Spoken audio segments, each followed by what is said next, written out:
Man, I figured it out fast. I mean, look, I got out of the Marine Corps in November of 2006, and boy, that first month felt like an eternity, man, because I wasn't doing anything. I was like, that's not, that's really abnormal from coming from that Foreign Marine territory. That was just like, what the heck, dude? It's like, what's that saying about like idle hands, They're the devil's workshop. Dude, where I was just like 1 month felt like I didn't do anything for a year. So I'd hit the gym and do that kind of stuff and, work my little nightclub thing, which, just, I was like, sweet. I went from being, elite Marine guy to nightclub door guy. Cool. I didn't feel good about it, right?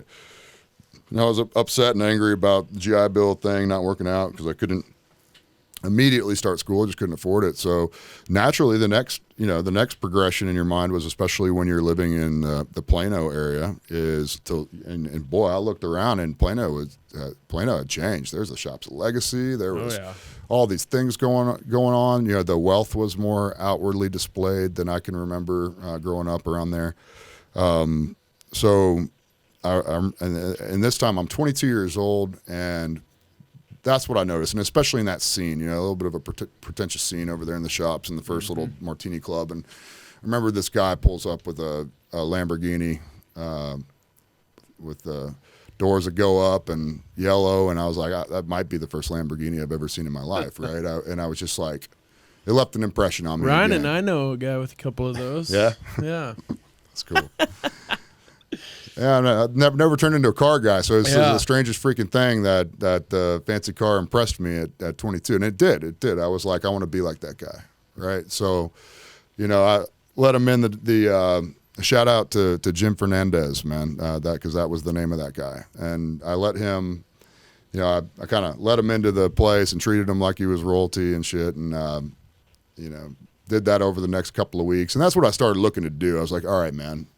There's clearly successful people around here.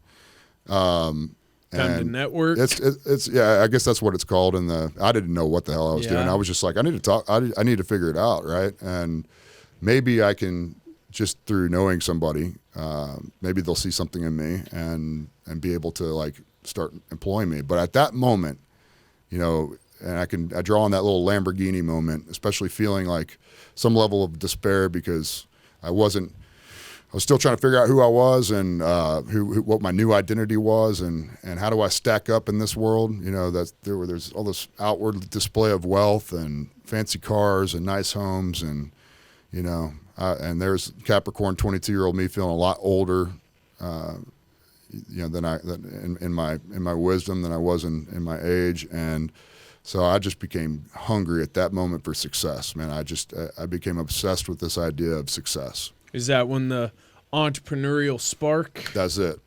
Yep.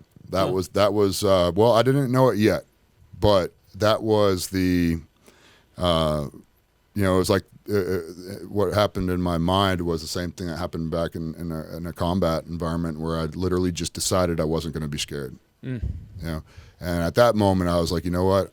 I'm making a conscious decision right here, right now, that I'm going to be successful.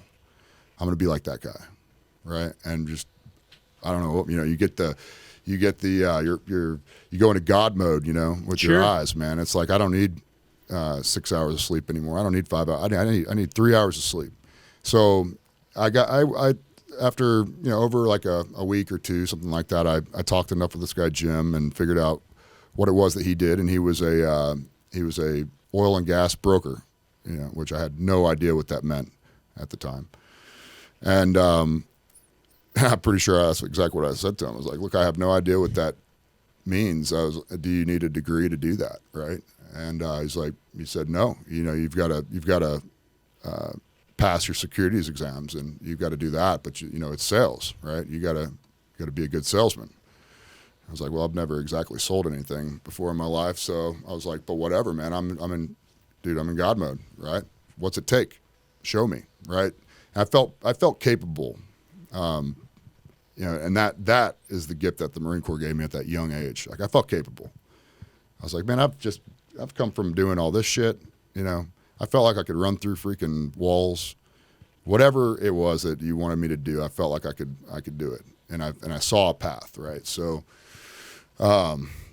he tells me to give him a call at Monday morning at like 11 a.m. sharp, right? And I'm like, okay. So I remember we were on the road. I was in my mom's car on the road out to Lubbock, Texas, to watch my little sister graduate from Texas Tech.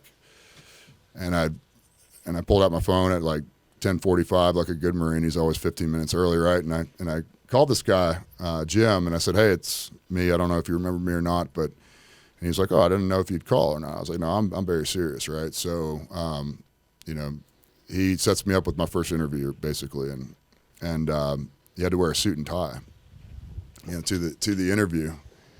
I didn't have a suit and tie, right? And I was like, shit. And I didn't have much money either. And so that kicked off the whole thing. I'll spare the long dramatic story of scrounging every cent to get suit and ties and stuff. I got one suit and I got like 3 or 4 different shirts and a couple of ties, so it looked like I had different setups, right? And I only did that after the first interview because I thought it was like a one and done kind of thing. And so they'd put you through a process at that joint, man. So I sat down with the guy and suit and tie, and they asked me about my sales experience and background, which I was like, none. What do you know about business? Nothing. What do you know about investments? Absolutely nothing. I was like, I could shoot the fuck out of a machine gun, though, man. That's awesome. And I remember, they asked me a couple of other things. I was like, and I just looked at him. I was like, look, man, I don't give a shit what it is, how hard it might be for whatever the spiel is. I'm going to do it, right? And, whatever I said closed him enough to say, all right, well, call this guy at this time and set up your second interview. Make sure you wear a new suit and tie. And I was like, fuck, I don't have another suit and tie, right? So I was like, I don't know how to go get a couple $100 real quick to get a new suit. I'm just going to have to wear this suit and a new shirt and tie, so that's just going to have to work for you people, right? And they tried to make me do a third interview, but I was like, dude, let's do this. We doing this or what? Yeah. I don't have the fucking money to even make it freaking from home, gas money. And the Martini Land isn't paying that great. I was like, I'm freaking hungry. I'm ready. What do we need to do? So they liked that. And they were like, welcome aboard, kid, which they were going to say anyways. That was just a damn gimmick. Oh, yeah. It's a freaking commission roll, bro. Yeah. So it's no sweat, right, to hire a guy and give him a crack. But it's a cool process because it really did. It made it feel really important in my mind. It made it feel, that more special in my mind. So, which was a good thing. But that kind of got me into the business environment, and I saw exactly what a broker did at that point, and I'm actually still amazed by the old school brokerage community. Yeah, those guys are crazy savages, man. Well, what amazes me is that you've got a high net worth investor on the other end of the line, wherever the hell he is across the country, and he's never met this Yahoo. These people aren't overly fluent in technology and things like that, and so the internet, whatever, they don't do it as much, and they're just sitting there talking to this guy, and based on a little pamphlet they sent him, and however good of a salesman they is, they whip out their checkbook and write a couple $100,000 check into some crazy Yahoo cowboy deal, right? And it's like that just blew my mind as a 22-year-old kid. It still does today as a 36-year-old actually, but.